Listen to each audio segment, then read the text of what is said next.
വള്ളിപ്പടലിനെ ചുണ്ടലിയെ വിജയിപ്പിക്കുക. എലികളുടെ തെരഞ്ഞെടുപ്പാ. ഹി ഹി ഹി.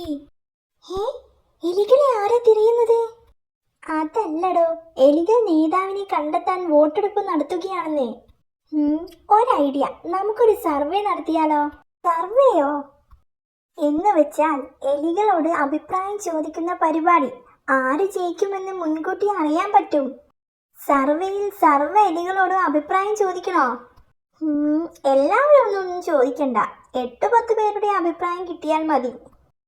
കുറച്ചു പേരോട് ചോദിച്ചാൽ പൊതുവെ എല്ലാവരുടെയും അഭിപ്രായം കിട്ടും. അതാ സർവേയുടെ ഒരു രീതി. താൻ പോയി ചോദിക്കണോ. റിസൾട്ട് മുൻകൂട്ടി പറഞ്ഞാൽ അവർക്ക് നമ്മളോടൊരു ബഹുമാനം തോന്നും. 8 എലികളോട് ചോദിച്ചു സൂത്ര. 6 പേർ പറഞ്ഞത് വള്ളിപ്പല്ലൻ ജയിക്കുമെന്നാ. എങ്കിൽ വള്ളിപ്പല്ലനെ ജയിക്കും. ഹി ഹി ഹി. ശരു, സർവേയുടെ റിസൾട്ട് ഞാൻ പ്രഖ്യാപിക്കാം. താൻ എലികളോട് ഇങ്ങോട്ട് വരാൻ പറ. എല്ലാവരും വരില്ല.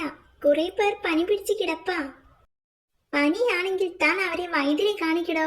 സോപ്പിട്ട് നിർത്തിയാലേ നമ്മളോടൊരു ബഹുമാനം തോന്നൂ. സൂത്ര, ഓടിക്കോ, എലിപ്പട വരുന്നു. ഹേ, എന്ത് പറ്റി?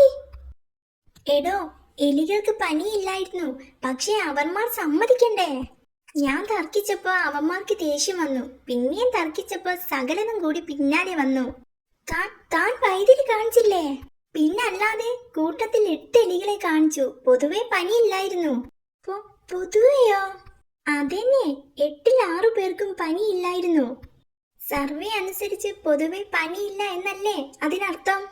ഹേ